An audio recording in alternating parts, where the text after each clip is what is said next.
Maxey from outside. Sixers lead, courtesy of Tyrese Maxey. Hit deep to left field. Going back is LoCastro. It is gone!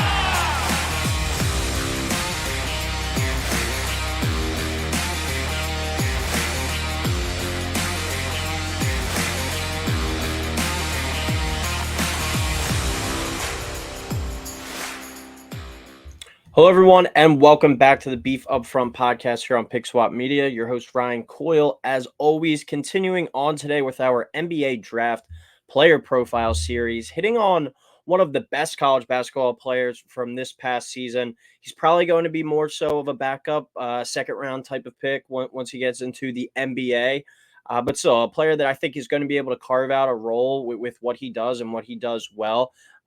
And kind of make a name for himself. And, probably going into college, he wasn't looked at all as an NBA player. So testament to his hard work and his ability to get to this point where I think he will be drafted and probably be playing, backup point guard minutes as soon as next season. That's Jamal Shead out of Houston, one of the best, if not the best guards in college basketball this past season for a Houston team that was a dominant bunch, probably the third best team in college basketball this year. I know they didn't make it to the Final Four, but that was because Jamal Shead got hurt against the game in the Duke game in the tournament. So really love this kid, and as a player that I'm certainly rooting for and hoping that he gets a fair shot, because I think he'll make the most of it and could be one of the players of this draft that doesn't get picked till 45, 50 range. But you look back in 5-6 years and be like, wow, he's a really good backup rotational type piece for, winning a contending team. When you look at some of his stats from this past year at Houston, he was a first team All-American, played in 31.1 minutes per game, just was an absolute workhorse for this Houston team. Shot 40.9% from the field, only shot 30.9% from deep. That's his major kind of red flag. When you look at that with his measurables at 6 foot, 200 pounds, you could be saying, all right, we're taking an undersized point guard here who doesn't shoot the ball that well from three. Why are we kind of taking him? It's everything else really that Jamal Shead does that makes him a future NBA player in my mind, and a guy that's going to find a way to stick in the league. If we were in a better draft, a draft with some more talent, he's probably a guy that's finding his way onto a summer league team and earning a deal from there. But in this draft, I think he's good enough to be drafted and valuable enough to be drafted as well. So shot 77.9% from the line this year, 73.2% in his junior year, and 80.2% in his sophomore year. So a guy that shoots the ball from the free throw line really well. Can he improve that jump shot a little bit more? The indicator would maybe say yes, but kind of look into those things a little bit more when it's a guy that only played 1 or 2 years of college, rather than Jamal Shead played a full 4 years. First year at Houston, he didn't really play that much. But over these past 3 years, he was a starter, 30.9 minutes per game, 32.6 minutes per game, 31.1 minutes per game. But if he's not shooting the ball well, you do know that, he is really good at the free throw line and getting there as well. He puts great pressure on the rim. We'll get into his whole evaluation. But 3.7 rebounds per game, 6.3 assists per game. Pass first type of guy, one of, if not the best point guard. I think you could go him and Tyler Coyle kind of head to head for the best point guards in college basketball. 2.2 steals per game, though, a defensive menace, and 12.9 points per game. Not a guy that's going to be asked to score much. If he averages more than 5 or 6 points per game over his NBA career, I'll be kind of surprised, to put it lightly. But this is a player that I do think is going to be one of the more under the radar guys in this draft.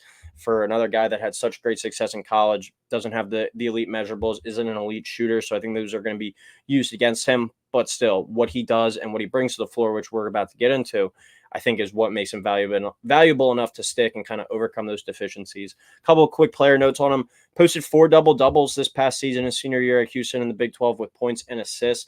6 games in total with double digits assists, and 12 games with 3 or more steals. Just a defensive pest and a really good distributor of the basketball.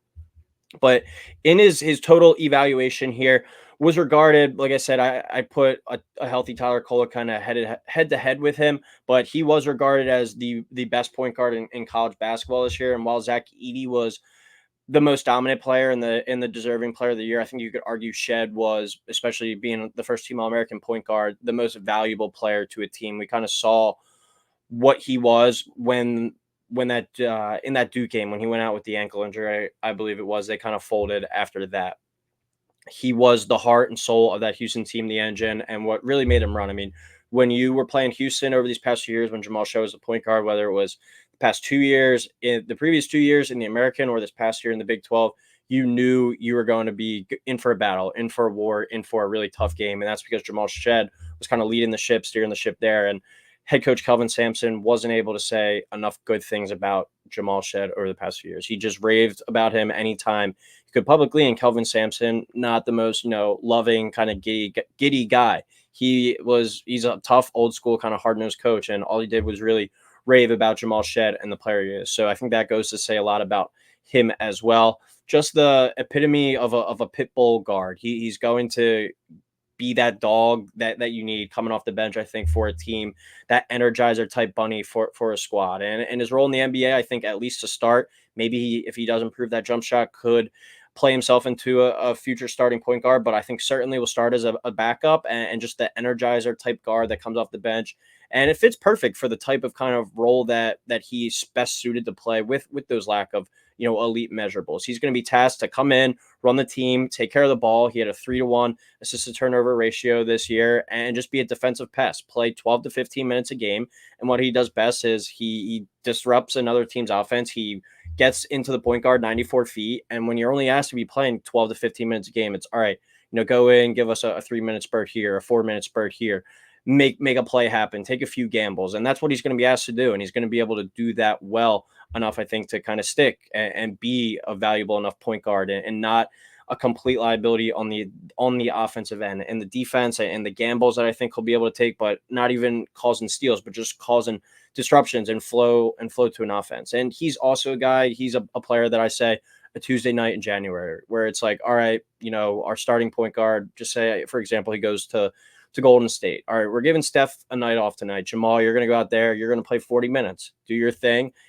You throw him out there Tuesday night in January, and he's going to be the guy where it's like, all right, we're not stooping down because Steph's not playing tonight. We're going to bring it full pedal to the metal and be the same type of team that we expect to be when Steph Curry is in the lineup. But I'm not going to let us fall off a complete cliff. And he's got that mindset, that mentality to really bring that to the table every single night when he gets in a game. He just has that kind of energy where he can kind of flip the game on his head. He brings a lot to the table, what we're talking about with like Devin Carter. And Devin Carter, I think, is a notch above just because of his athleticism, his ability to shoot, his height, his measurables, certainly one of the better athletes in the draft.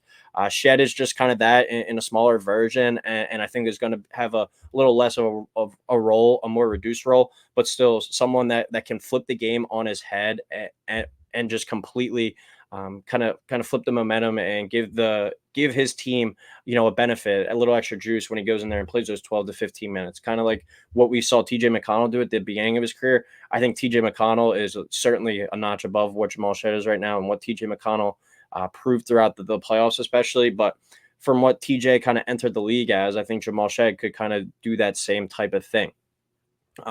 My more kind of recent or current comparison would be more so of like the Jose Alvarado type role on the Pelicans, where you're in a tight game.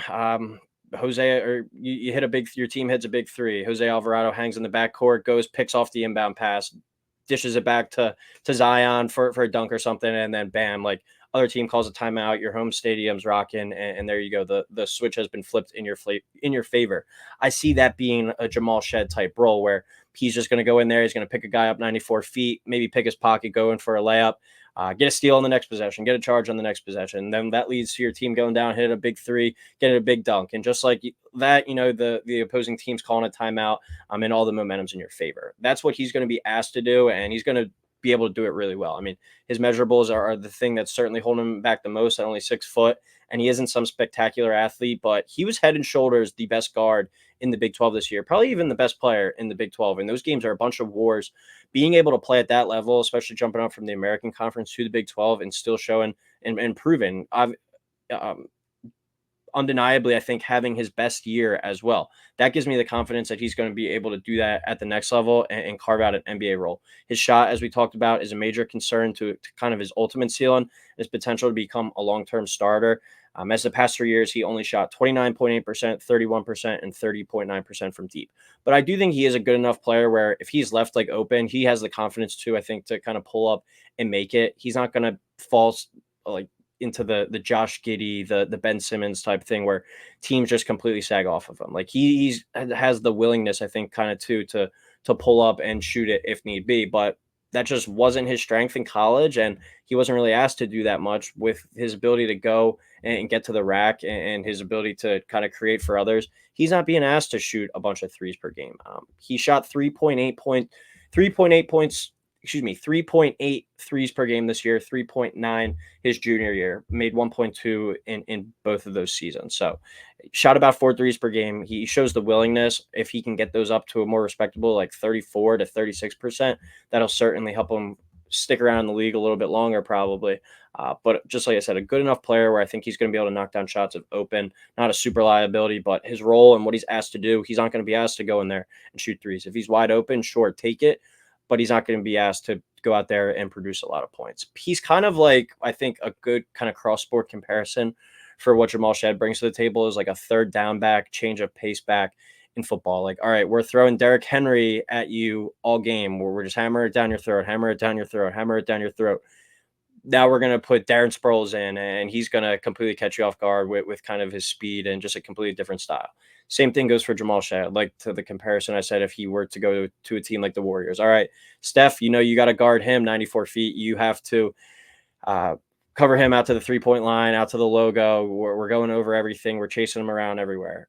Now it's a completely different thing. Now you're getting it from the defensive end with Jamal Shead, where, all right, now you're going to get picked up 94 feet. You're going to get disrupted. You're going to basically get the treatment we're trying to give to Steph. So he's like a change of pace type player, and it can certainly throw off another team. So I just love what I'm getting from him. I love the toughness, and I think just he brings a nice semblance of depth. And I think, too, in certain situations, he could go out there and play 30, 35 minutes in a game if one of your guys is hurt or he's just having a load management night. So I think Jamal Shead finds a way to stick in the league. He's too much of the intangibles and just too much of a hardworking player to get shut out of the NBA. So I think he's going to find his way. I think he's most likely going to be a back half of the second round type pick. And I said my player comparison would probably be a Jose Alvarado type, or what kind of TJ McConnell was once he came into the league. If he's able to get into that full kind of TJ role that we've seen this year and him evolve into over the past few years with the Pacers, that'd be an awesome NBA career for him. But I see more of kind of the Jose Alvarado